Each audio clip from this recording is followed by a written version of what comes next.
नमस्कार, सवाल इंडिया का में आपका स्वागत है। मैं हूं अभिषेक, मुंबई के स्टूडियो से। बात दिल्ली की, दिल्ली का दम घुट रहा है। दिल्ली की जो हवा है वो इतनी जहरीली हो चुकी है कि सुप्रीम कोर्ट लगातार एक के बाद एक कई दिन तक सुनवाई करता है और आज भी उसने 2 घंटे का वक्त दिया इस पूरी सुनवाई के लिए। सुप्रीम कोर्ट बार बार सरकारों की मंशा और काम करने की शैली पर सवाल उठा रहा है और कह रहा है कि जो बाबू हैं, सरकारी बाबू या सरकारी जो ब्यूरोक्रेसी है, वो काम करवाने के लिए दरअसल अदालत आना चाहती है। वो बात बात पर अदालत से निर्देश चाहती है और बढ़ते प्रदूषण पर सुप्रीम कोर्ट बेहद सख्त है और ये भी कह रहा है कि आप सब मिलकर मुद्दे को भटका रहे हैं। तो आज सुप्रीम कोर्ट ने क्या क्या कहा है, पहले ये जानिए, फिर हम अपने मेहमानों के पास चलेंगे। आज सुप्रीम कोर्ट में जो कुछ हुआ है वो मैं आपको दिखाने और बताने की कोशिश करता हूं। तो प्रदूषण पर सबसे पहले सुप्रीम कोर्ट की जो तीखी टिप्पणी थी कि सरकार का रवैया दुर्भाग्यपूर्ण है, अनफॉर्चुनेट है, और आज 2 घंटे का समय बर्बाद हो गया है। आज सुप्रीम कोर्ट ने इसके ऊपर 2 घंटे की सुनवाई की। आप सबको पता है कि देश में न्याय व्यवस्था में 2 घंटे का मतलब सुप्रीम कोर्ट का कितना महत्वपूर्ण होता है। आज कोई आदेश नहीं दिया है, लेकिन सरकार कदम उठाए ये जरूर कहा है सुप्रीम कोर्ट ने। नौकरशाही ने जड़ता विकसित कर ली है, जिसकी ओर बार बार अब लोग इशारा भी कर रहे हैं कि कोई भी ब्यूरोक्रेसी में या नौकरशाह जो हैं वो बार बार सुप्रीम कोर्ट से चाहते हैं कि उनके मार्फत आदेश आए। उनको राजनीतिक वजहों से डर लगता है या फिर वो कदम उठाने से हिचकिचाते हैं, जिसके चलते उन्हें अदालतों की ओर रुख करना पड़ रहा है। नौकरशाही चाहती है कि सब कुछ अदालत कर ले। अलग अलग आंकड़े देकर आप मुद्दे को भटका रहे हैं। ये जो आंकड़े की बाजीगरी है, इसको लेकर भी आज सुप्रीम कोर्ट ने बातें कही हैं। हम यहाँ समाधान निकालने की कोशिश कर रहे हैं। इन महीनों में पराली जलाने की घटनाएं ज्यादा होती हैं, लेकिन पराली पर कोई कदम नहीं उठाए जाते। कोई बताए साल भर सरकार क्या करती है, ये सवाल सबके जहन में है कि आखिरकार सरकारें साल भर तक चुप क्यों रहती हैं। उन्हें अंदाजा क्यों नहीं होता है कि इन महीनों में या इस वक्त में बेहद गंभीर हो जाएंगे दिल्ली के हालात। और टीवी पर बहस ज्यादा प्रदूषण फैला रही है। 5 स्टार होटल के एसी में बैठकर किसानों को दोष देना आसान है, ये भी सुप्रीम कोर्ट कह रहा है। ये उन तमाम लोगों के लिए है जो नीतियां बनाते रहते हैं और बात करते रहते हैं। और केंद्र सरकार की जो दलीलें हैं उनको भी सुनिए। केंद्र सरकार ने भी आज अपनी बातें कही हैं। उसने कहा है कि इस मौसम में पराली जलाने की घटनाएं हुई हैं। दिल्ली के 3 से 300 किलोमीटर के अंदर जो थर्मल प्लांट हैं उनमें काम कम कर दिया गया है। जरूरत पड़ी तो दायरे के बाहर के प्लांट भी बंद कर सकते हैं। केंद्रीय कर्मियों के वर्क फ्रॉम होम पर सरकार विचार कर रही है और दिल्ली एनसीआर में केंद्र के वाहनों की संख्या ज्यादा नहीं है, ये भी बताने की कोशिश है। केंद्रीय कर्मचारियों को कारपूल की सलाह दी गई है। कोविड के कारण पहले ही काफी काम प्रभावित हो चुका है, ये बताने की कोशिश है केंद्र की सरकार की। वर्क फ्रॉम होम से अधिक नुकसान होगा और उसका प्रभाव भी सीमित होने वाला है, असर कोई ज्यादा नहीं मिलेगा। ये दिल्ली में बैठकर केंद्र की सरकार ने कहा है। दिल्ली सरकार को ट्रांसपोर्ट बढ़ाने और पानी का छिड़काव करने को कहा है। हमारे उपाय 21 नवंबर तक। इसके बाद एयर क्वालिटी इंडेक्स में सुधार की संभावना है और कठोर कदम उठाने से पहले हमें 21 नवंबर यानी कि और 3-4 दिन तक का इंतजार करना चाहिए, ये सुप्रीम कोर्ट में केंद्र की सरकार कह रही है। और दिल्ली की जो सरकार है इसके ऊपर सबसे ज्यादा ठीकरा फोड़ा जा रहा है, इसको सबसे ज्यादा जिम्मेदार ठहराया जा रहा है कि इसने क्या क्या किया। इससे भी सवाल पूछे जा रहे हैं। जब दिल्ली सरकार से सवाल पूछे जाते हैं तो एमसीडी का सवाल आ जाता है, तो इसको भी वैसे भी सुप्रीम कोर्ट ने इस पर भी आड़े हाथों लिया था। उसने कहा है कि पराली जलाने पर सफर की जो स्टडी है उसमें दिल्ली सरकार कह रही है कि 0 से 58% तक पराली का योगदान हो सकता है। पराली जलाने को कम कर आंकने के नुकसान होंगे, ये भी दिल्ली सरकार कह रही है अपने एफिडेविट में, अपनी बात में। और साथ में ये भी कह रही है कि पराली के निपटारे का बायो ट्रीटमेंट कारगर हुआ है। पटाखों से होने वाले प्रदूषण से इंकार नहीं किया है दिल्ली की सरकार ने। यह भी कहा है कल जो मीटिंग हुई उसमें 90% कदम दिल्ली सरकार के, अन्य राज्य कदम उठाने में थोड़े पीछे हैं, यानी कि पड़ोसी राज्य उत्तर प्रदेश और हरियाणा की बात हो रही है और पंजाब की बात हो रही है। एमसीडी को पूरी आर्थिक सहायता देने को तैयार है। हमने वर्क फ्रॉम होम पर स्विच कर लिया है, लेकिन क्या हो अगर किसी और के वाहन से आते रहें, तुरंत बसें नहीं खरीद सकते। ये भी इस बात सुप्रीम कोर्ट में दिल्ली सरकार ने कही है। मेट्रो बसों की फ्रीक्वेंसी बढ़ा सकते हैं, लेकिन एनसीआर को भी कदम उठाना होगा। बार बार दिल्ली की सरकार एनसीआर का मसला उठाती है, कहती है कि नोएडा में अगर प्रदूषण होगा तो क्या उसका। तो हमारे आज सवाल इंडिया में हमारा सवाल है कि कौन निपटेगा दिल्ली के प्रदूषण से, अदालत या सरकारें? करना किसको है ये सब काम? तो इस मसले पर बात करने के लिए हमारे साथ हैं 3 मेहमान। हमारे साथी आशीष भार्गव, जो कि हमारे कानूनी मसलों के अब जानकार भी हैं, वो हमें कानून के अंदर क्या हुआ, यानी कि सुप्रीम कोर्ट के अंदर क्या हुआ, उसके बारे में जानकारी देंगे। अविकल सोमवंशी हैं, आपने इनको पहले भी सुना है। ये CSE के प्रोग्राम मैनेजर हैं, जो कि लगातार दिल्ली की हवा पर नज़र रखते हैं। अविकल जी, आपका बहुत बहुत स्वागत है। और कुलदीप कुमार हैं, आम आदमी पार्टी के प्रवक्ता हैं, और आपने इनको भी हमारे साथ इसी कार्यक्रम में पहले भी देखा है। तो आप तीनों का बहुत बहुत शुक्रिया। सबसे पहले मैं आशीष आपके पास आ रहा हूँ। सुप्रीम कोर्ट ने आप बता दिया कि क्या क्या कहा, लेकिन जो दलीलें हैं और जो मूड था वो किसी ग्राफिक्स में नहीं बताया जा सकता है। तो आपने चूंकि उनको सुना है, और तो वो मूड को भी बता पाएं, और जो दलीलें हुई हैं उनमें किस तरीके से तर्क दिए जा रहे थे, और जिनको सुप्रीम कोर्ट की कितनी गंभीरता है उसको भी बताएं। जी बिल्कुल, देखिए आप अभिषेक, हमें ये समझना होगा कि ये सब एग्जीक्यूटिव के काम हैं, ये कार्यपालिका के काम हैं। कहाँ पर पानी का छिड़काव करना है, कब करना है, कितनी मशीनें सफाई के लिए चाहिए, कौन से मेजर उपाय आपको करने पड़ेंगे, स्कूल कब बंद करने हैं, उद्योग कब बंद करने हैं, पावर प्लांट कब बंद करने हैं, इवन आउट लगाना है कि नहीं लगाना है, कार पूलिंग करनी है या वर्क फ्रॉम होम करना है, ये तमाम चीज़ें कार्यपालिका के डोमेन में आते हैं। सुप्रीम कोर्ट यही बताने की आज कोशिश कर रहा था कि वो चाहता था, उसको उम्मीद थी कि सुप्रीम कोर्ट के दखल देने के बाद, जो देश की सबसे बड़ी अदालत है, हालांकि सुप्रीम कोर्ट ने यह भी साफ किया, ये ऐसे मुद्दे हैं जिन पे हाई कोर्ट में बात होनी चाहिए। देश की सबसे बड़ी अदालत है, 2 घंटे हमारे बर्बाद हो गए, कितने बड़े बड़े केस हम सुन सकते थे, लेकिन 2 घंटे बर्बाद हुए। हमें उम्मीद थी कि जब हमने पिछली बार कहा था तो एक मीटिंग होगी, उस मीटिंग में बड़े कदम उठाए जाएंगे, लेकिन ऐसा कुछ नहीं हुआ। तो सुप्रीम कोर्ट ये बताने की कोशिश कर रहा है, ये जताने की कोशिश कर रहा है, ये चेताने की कोशिश कर रहा है, और ये समझाने की भी कोशिश कर रहा है कि देश की सबसे बड़ी अदालत को, जो संवैधानिक अदालत है, जिसको संविधान ने बहुत सारे अधिकार दिए हैं, वो कदम उठा सकती है निश्चित तौर पर, लेकिन वो कदम उठाना नहीं चाहती क्योंकि वो लक्ष्मण रेखा क्रॉस नहीं करना चाहती। लेकिन क्योंकि देश के नागरिकों के मौलिक अधिकार का सबसे बड़ा प्रहरी जो है वो देश की सुप्रीम कोर्ट है, इसलिए सुप्रीम कोर्ट को इन मुद्दों पर दखल देना पड़ता है, समझाना पड़ता है। तो यहाँ पर सुप्रीम कोर्ट ने कहा है कि आप खुद कदम उठाएंगे तो बेहतर होगा, सरकारों से ऊपर उठिए, राजनीति से ऊपर उठिए, आंकड़ेबाजी में मत फंसिए। जब सबको पता है कि किन महीनों में पराली जलाने की घटनाएं सबसे ज्यादा होती हैं, किन महीनों में प्रदूषण सबसे ज्यादा फैलता है, तो फिर साल भर सरकारें क्या करती हैं, क्यों नहीं उन पर काबू किया जाता, क्यों अदालत को सब हर बार दखल देनी पड़ती है। तो ये बड़े मुद्दे हैं। सुप्रीम कोर्ट ये भी कह रहा है कि सरकारों को अपना काम करना चाहिए, मीडिया में क्या चल रहा है, टीवी पे क्या डिबेट चल रही है, वो उन आलोचनाओं में सरकार को नहीं जाना चाहिए। जब ऑफिस सार्वजनिक पद पर होते हैं, तो सार्वजनिक ऑफिस में होते हैं, तो जिम्मेदारी लोगों के प्रति होती है, उस जिम्मेदारी को निभाना सरकारों का काम है, MCD का काम है, दिल्ली सरकार का काम है। यूपी सरकार की दलील ये थी अभिषेक के प्रदूषण जो है उनके राज्य से नहीं आता है दिल्ली NCR में, तो सुप्रीम कोर्ट ने कहा तो इसका मतलब ये माने कि आपकी कोई जवाबदेही नहीं है। पंजाब सरकार ये कह रही है कि उसने पूरे कोशिश की है, उसके पास फंड की कमी है, और जो उसने पूरे तमाम इंतजाम किए हैं और वो NCR में नहीं आते हैं। इस पर सुप्रीम कोर्ट को कहना पड़ा, तो इसका मतलब यह है कि पंजाब सरकार कुछ नहीं करेगी। तो ये तमाम ऐसी चीजें हैं जो अदालत को आहत कर रही हैं। चीफ जस्टिस को यहां तक कहना पड़ा कि अब बहुत हो चुका है, अब आप कुछ करिए। तो यानी सुप्रीम कोर्ट ने एक लक्ष्मण रेखा खींची है कि जो कार्यपालिका का काम है वो सरकार का जो काम है वो सरकार ही करे, अदालत उसमें दखल ना दे, लेकिन उसको मजबूर किया जा रहा है कि अदालत इस मुद्दे पर कदम उठाए। अदालत इसलिए अभी काम करना नहीं चाहती, आदेश जारी नहीं करना चाहती कि जो चीफ जस्टिस बोल रहे हैं कि आग कैसे बुझाई जाए, पानी का छिड़काव कैसे हो, ये काम अदालत का नहीं है। ब्यूरोक्रेसी को, नौकरशाहों को जड़ नहीं रहना है, आगे बढ़कर उनको कदम उठाना है, अपना रवैये को बदलना है। ये चेताने की कोशिश देश की सबसे बड़ी अदालत बार बार कर रही है। जी बिल्कुल। हमारे साथ आशीष, हमारे साथ कुलदीप कुमार जी हैं, आम आदमी पार्टी के। कुलदीप जी, आपकी जिम्मेदारी और जवाबदेही को लेकर भी आज सुप्रीम कोर्ट काफी सख्त रहा है।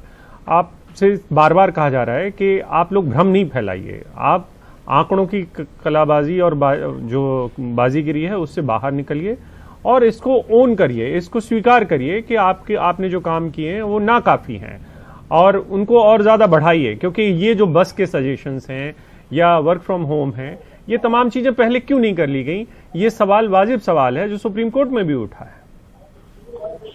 देखिए अभिषेक जी, पहली बात तो ये कि जो पोल्यूशन का मसला है इस पे हम किसी को राजनीति नहीं करनी चाहिए और हम सबको मिलकर इस पे काम करना होगा, चाहे वो केंद्र सरकार हो, चाहे वो दिल्ली सरकार हो, चाहे आज तक राज्य सरकार हो।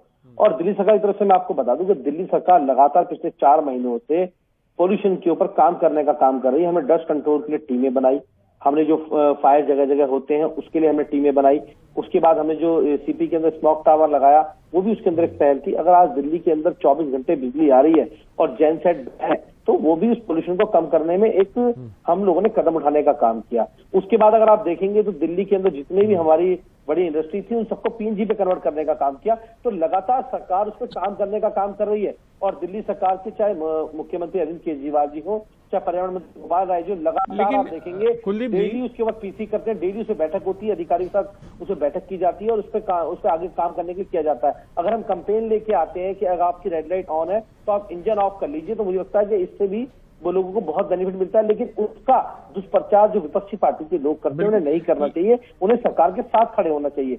अगर हम लोगों ने कहा कि बिल्कुल, लेकिन उनके नहीं, मुझे आप प्रचार की बात कर रहे हैं कुलदीप जी, अगर प्रचार की बात कर रहे हैं तो आज संबित पात्रा बीजेपी के प्रवक्ता भी हैं, उन्होंने गंभीर बात कही है। उनका कहना है कि आपने पराली पर जो पैसा खर्च किया वो तकरीबन 40,000 रुपए है, जो केमिकल वगैरह आपने छिड़काव देने के लिए 310 किसानों का इसको फायदा मिला है, लेकिन आपने विज्ञापन पर जो पैसा खर्च किया है उसके प्रचार प्रसार के लिए वो कई करोड़ों में है। तो क्या दिल्ली सरकार इस बात को मानती है?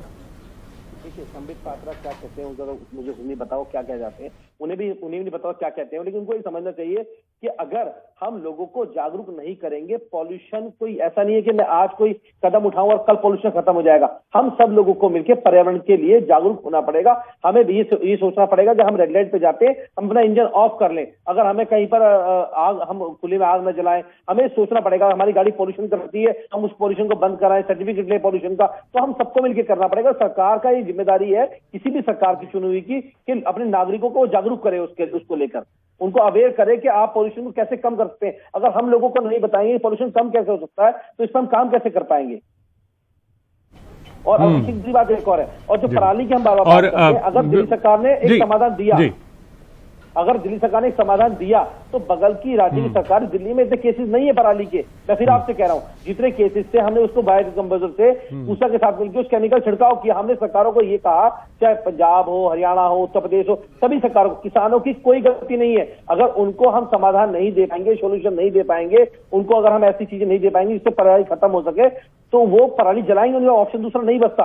तो सरकारों को जो इतना फंड मिलता है, इनकी सरकार से मिला, इनके अपने इंटरनल से, तो इन लोगों पर खर्च करना चाहिए था और उससे पराली का समाधान निकल सकता था। हमने सोल्यूशन दिया, लेकिन इन्होंने आम आदमी पार्टी का सोल्यूशन है, केजरीवाल जी का सोल्यूशन है, उसको नहीं माना, उसके उल्टा ही काम करना है। अगर हम कहेंगे दिवाली पटाखे नहीं जलाने तो भाजपा के लोग कहेंगे पटाखे जलाएंगे, सब लोग पटाखे जलाइए वरना हिंदू धर्म खतरे में आ जाएगा, वरना ये हो जाएगा। हमारी जान पहले है, हमारा स्वास्थ्य पहले, हमारे परिवार के लोगों की, हमारे बच्चों की जान पहले है। हम सबको समझना पड़ेगा। पटाखों को लेकर भी बात हुई है,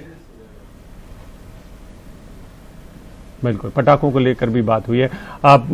अविकल जी, मैं आपसे समझना चाहता हूं ये सब जो तथ्य हैं उनको आप हमें विस्तार से अगर बता पाएं।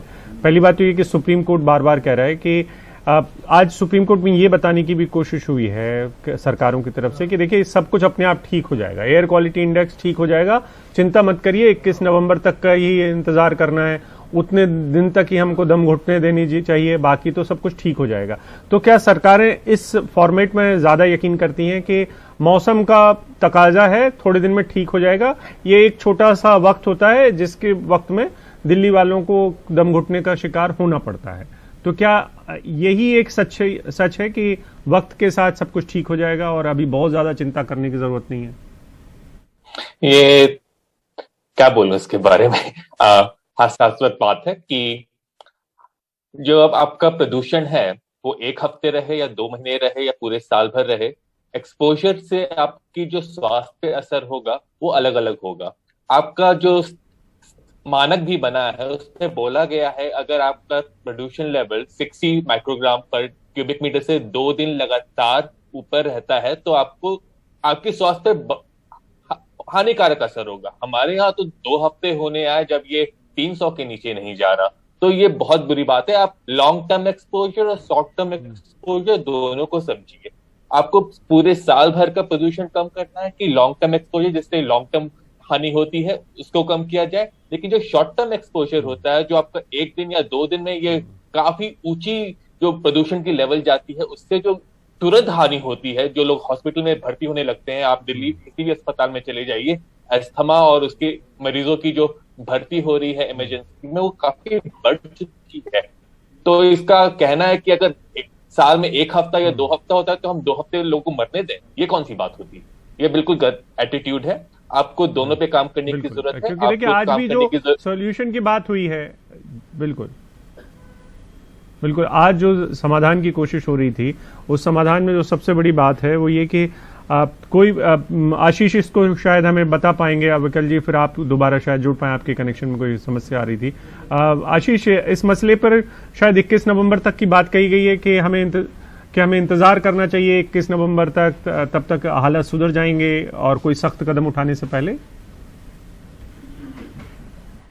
जी बिल्कुल, देखिए केंद्र सरकार की तरफ से सॉलिसिटर जनरल तुषार मेहता ने बात कही है कि मौसम विभाग से भी बात हुई है। उनका कहना है कि 21 नवंबर तक से काफ़ी सुधार होगा मौसम में और हालात सुधरेंगे, इसलिए सुप्रीम कोर्ट को कोई आदेश अभी जारी नहीं करना चाहिए। तो सुप्रीम कोर्ट ने कहा कि कुछ दिन की बात है, हम इंतजार कर लेते हैं, 23 नवंबर को वो अगली सुनवाई करेंगे, यानी मंगलवार को। लेकिन एक बात मैं अभी आपको बताना चाहता हूं कि ये जो सुप्रीम कोर्ट का लॉन है, यहाँ पर जो हम लाइव करते हैं यहाँ पर खड़े होके और बताते हैं कि अंदर कोर्ट में क्या हुआ। 2015 में भी यही मुद्दा था, यही कोर्ट था, यही लॉन था और यही हम यहाँ पर बता रहे थे। उस समय भी चीफ जस्टिस ऐसी बात कर रहे थे कि उसके बाद भी कई चीफ जस्टिस ऐसी बात करते रहे। हमने अपने दर्शकों को भी बताया कि चीफ जस्टिस बदलते रहे लेकिन हालात दिल्ली और एनसीआर में प्रदूषण के कभी नहीं बदले। ये ऐसा नहीं है कि अचानक 1 साल में ऐसा पैदा हुआ है, इसलिए सुप्रीम कोर्ट नाराज है कि आप जब ऐसे हालात बन जाते हैं तो अपनी अपनी बात लेकर, अपनी अपनी समस्या लेकर कोर्ट में आ जाते हैं। आज 4 चीज़ों की हम बात करें, केंद्र सरकार ने एफिडेविट फाइल किया, कहा हमने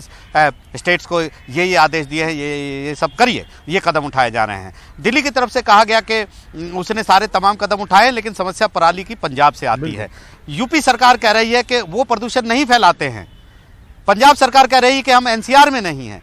यहीं पर जब इन सब चीज़ों को इकट्ठा करते हैं और एक जगह जब ये चीज़ पहुंचती है तो जाहिर है सुप्रीम कोर्ट नाराज होगा। सुप्रीम कोर्ट बार बार यही कहने की कोशिश कर रहा है कि आप ऐसी बातें क्यों करते हैं, आप एक साथ बैठकर एक समाधान क्यों नहीं निकालते। देश के लोगों का सवाल है, इसमें सरकारें, राजनीति, ये तमाम चीज़ें बीच में नहीं आनी चाहिए। तो कहीं ना कहीं सुप्रीम कोर्ट इस बात से आहत है कि इतने साल गुजर गए लेकिन जब भी ये समस्या आती है तभी कुछ महीनों में यहाँ पर लिटिगेशन होती है, सुनवाइयाँ होती हैं, बड़ी बड़ी बातें होती हैं, मीटिंग होती हैं, हल निकाले जाते हैं, अदालत कहती है ठीक है और उसके बाद फिर वही होता है जो होता है। यही याचिकाकर्ता के वकील विकास सिंह बार बार कह रहे थे कि सरकारों पे अब छोड़ने का वक्त खत्म हो गया है, अब अदालत को ही आदेश देना चाहिए कि इस प्रदूषण से निपटने के लिए क्या क्या कदम उठाए जाएं। लेकिन सुप्रीम कोर्ट चाहता है कि वो इस लक्ष्मण रेखा को पार ना करे, जो कार्यपालिका की जिम्मेदारी है वो सरकारें ही निभाए तो ज्यादा बेहतर है।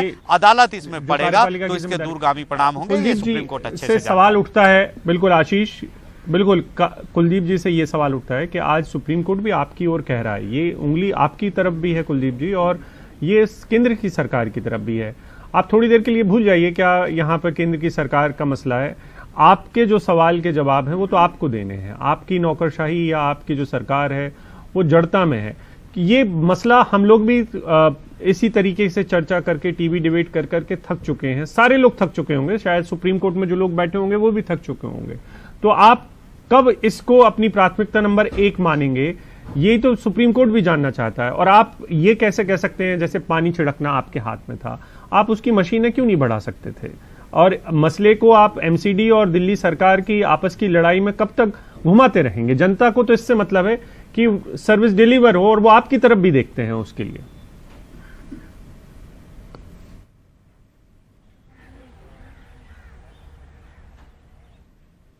12 नवंबर का महीना होता है ना, और अक्टूबर नवंबर के महीने में ये डिबेट शुरू होती है।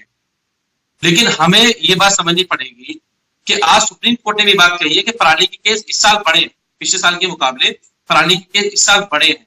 हमें ये जो आज सुप्रीम कोर्ट जो काम कर रहा है, ये काम केंद्र सरकार को करना चाहिए था कि जो राज्य आसपास के हैं, दिल्ली के, जो एनसीआर के हैं, उसके आसपास के जहां पराली जलने केसेस आते हैं, सुप्रीम कोर्ट केंद्र सरकार के पर्यावरण मंत्री को बैठना चाहिए था, उनको बैठक करनी चाहिए थी। लेकिन अगर वो अपनी जिम्मेदारियों से भागते हैं तो ठीक नहीं है।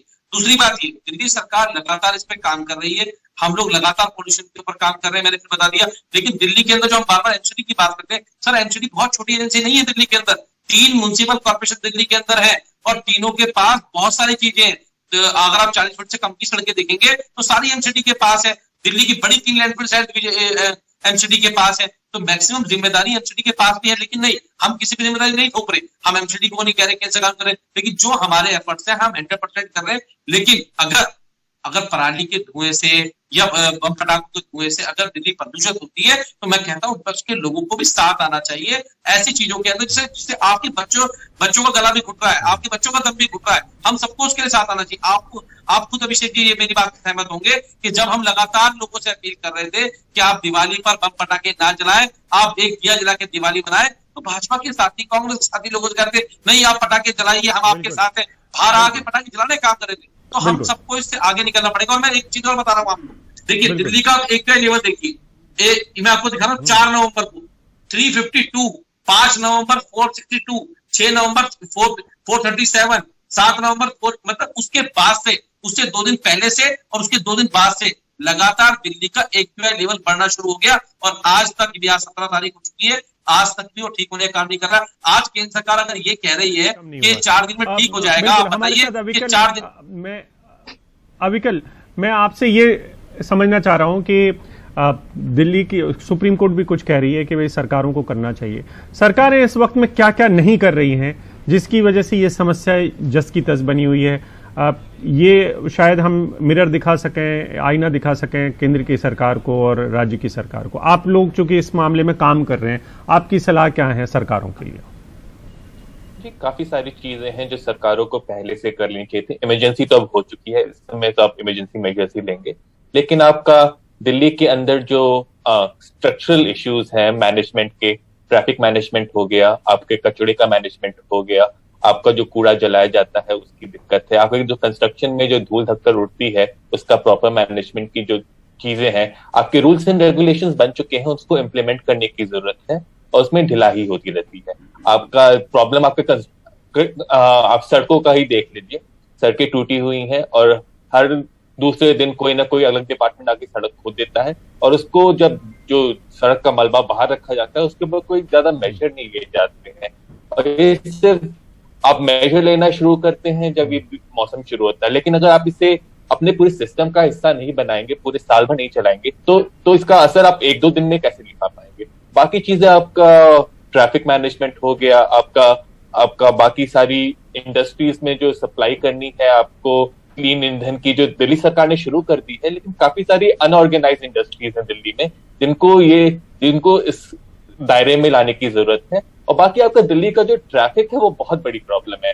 एक पार्किंग का इश्यू है जो दिल्ली सरकार अभी तक ठीक से सॉल्व नहीं कर पाई। पार्किंग पॉलिसी आ गई है लेकिन वो इम्प्लीमेंट नहीं हुई है, उसे इम्प्लीमेंट करने की जरूरत है। तो ये सारी चीजें करने की जरूरत है दिल्ली में, और दिल्ली में नहीं, दिल्ली के साथ के शहर के नोएडा, गाजियाबाद, गुड़गांव दिल्ली का ही हिस्सा बन चुके हैं। जो ट्रैफिक दिल्ली में आता है वो नोएडा से आता है, नोएडा जाता है और वही गुड़गांव से होता है। तो जो दिल्ली में अगर सिर्फ NCNG की बसें और ऑटोज चल रहे हैं, वो आप बाकी के शहरों में भी करना चाहिए, एक्सपैंड करना चाहिए। इलेक्ट्रिफिकेशन का कोशिश हो रही है, होपफुली नियर फ्यूचर में ये और ज्यादा बढ़ेगा जिससे प्रदूषण कम होगा, लेकिन ये सब चीजें करने की जरूरत है। ये स्ट्रक्चरल इश्यूज हैं दिल्ली के और बाकी शहरों के भी, इन सबको सॉल्व करने की जरूरत है। बिल्कुल बिल्कुल बिल्कुल। कुलदीप जी, आखिरी टिप्पणी आपसे मैं ये समझना चाहता हूं, बस आज आप लोग, सुप्रीम कोर्ट ने आपके ऊपर दबाव बनाया, तब आप जाके कह रहे हैं कि हाँ हम तुरंत तो बहुत सारी चीजें नहीं कर सकते लेकिन हम बसों का इंतजाम कर देंगे। तो ये जो सार्वजनिक वाहन व्यवस्था है, इसको आप चुस्त दुरुस्त अपने लोगों के लिए या बाकी के लोग, आपको तो पता था कि ऐसे वक्त में ऐसा होने वाला है, तो आपने पहले क्यों नहीं कर लिया ये सब कुछ? देखिए अभिषेक जी, अभी पहले मैं अम्बेडकर जी ने बहुत सारी बातें कही और मुझे लगता है कि मैं उनकी कई बातों से पूर्ण रूप से सहमत हूं कि हमें जो, अगर हम आज EV पॉलिसी दिल्ली में लेके आते हैं, इलेक्ट्रिकल व्हीकल पॉलिसी, तो दिल्ली एनसीआर में तो नहीं लेके आ सकते, तो बाकी के 7 के राज्यों को भी उस पर काम करना चाहिए और हम सबको मिलकर काम करें, तभी इस पर हम आगे बढ़ पाएंगे। दूसरी बात हो गई सड़कों की मेंटेनेंस की। मैंने वही बात आपको बताई कि दिल्ली में मल्टीपल एजेंसीज काम करती है। दिल्ली का एक ऐसा एरिया भी है जब पूरा NDMC काम करती है, दिल्ली का ऐसे इलाके में जब पूरी NCD काम करती है, और दिल्ली की PWD की सड़कें, दिल्ली के मुख्यमंत्री अरविंद केजरीवाल जी ने अब से 1 महीना पहले ये सिक्स दे दिए थे कि PWD की कोई भी सड़क टूटी हुई नहीं होनी चाहिए। हम उन पे काम ऑलरेडी कर रहे थे, क्योंकि हमें पता है पॉल्यूशन जब पराली का धुआं दिल्ली को अटैक करेगा या दिवाली के आसपास हम पहुंचेंगे तो निश्चित रूप से दिल्ली का मल्टीपल एजेंसीज काम करती हैं दिल्ली में, लेकिन जो आपके हिस्से का काम था क्या आपने वो अच्छे तरीके से किया? मैं आपसे सिर्फ ये पूछ रहा हूं, आपके हिस्से में तो बस था, आपने बस के लिए कितने इंतजाम किया? आपको आज सुप्रीम कोर्ट में जाके कहना पड़ा कि हाँ हम इंतजाम कर रहे हैं, आपके परिवहन मंत्री अब प्रेस कॉन्फ्रेंस कर रहे हैं या लोगों को मीडिया को बता के कह रहे हैं कि हाँ हम इंतजाम कर रहे हैं, ये काम आपने पहले क्यों नहीं किया? मेरा इसका छोटा सा जवाब दे दीजिए, मेरे पास वैसे वक्त की कमी है। अभिषेक जी, ऐसा नहीं है कि डीटीसी के बेड़े में बसें नहीं बढ़ी हैं। मुझे लगता है कि 1500 के आसपास बसें बढ़ चुकी हैं और 1000 बसें अभी और नई डीटीसी के बेड़े में ऐड होने वाली हैं। लेकिन आप भी जानते हैं कि बसेस को लेकर कितनी बड़ी राजनीति, कितनी बड़ी पॉलिटिक्स दिल्ली के अंदर है। बार बार कोई कोर्ट पहुंच जाता है, कोई कहीं पहुंच जाता है, एक महीने का डिले, 6 महीने का डिले होता रहता है लगातार। और विपक्ष के लोग जो पॉल्यूशन का जो ज्ञान बांटते हैं वही पॉल्यूशन को बढ़ाने का काम भी कर रहे हैं। उनका भी इसमें हाथ, ऐसा नहीं वो लोग नहीं कर रहे हैं, वो भी मतलब जो अरविंद केजरीवाल जी लेके आएंगे उनको केवल उसका विरोध करना है। उनको अपनी चिंता नहीं है, दिल्ली की चिंता नहीं है, दिल्ली के अपने बच्चों के स्वास्थ्य की चिंता नहीं है। मैं कह रहा हूं आप राजनीति ऊपर उठ के दिल्ली के लिए सोचे, दिल्ली के पॉल्यूशन में सोचे, तो निश्चित रूप से इसका समाधान निकल पाएगा। बिल्कुल,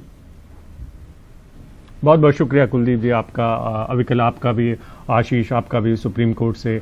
लगातार आशीष और हम सारे लोग लगातार इन मसलों पर पिछले कई सालों से यूं ही डिबेट कर रहे हैं, यूं ही बात कर रहे हैं और दिल्ली की स्थिति लगातार भयावह होती जा रही है। बहुत सारे ऐसे बच्चे हैं जो अब अस्थमा का शिकार हो रहे हैं और दूसरी बीमारियों के शिकार हो रहे हैं। उनके माता पिताओं को पलायन करना पड़ रहा है दिल्ली से, अच्छे अवसरों को छोड़ के किसी छोटे शहर या किसी ऐसी जगह जाना पड़ रहा है जहां पे उनके बच्चे सांस अच्छे से ले सकें। तो ये ऐसी स्थिति दूसरे घरों तक भी फैल सकती है। इस सवाल का जवाब दरअसल केंद्र की सरकार, दिल्ली की सरकार और आसपास की सरकारों को भी देना होगा कि इस सब के लिए जिम्मेदारी कौन लेगा।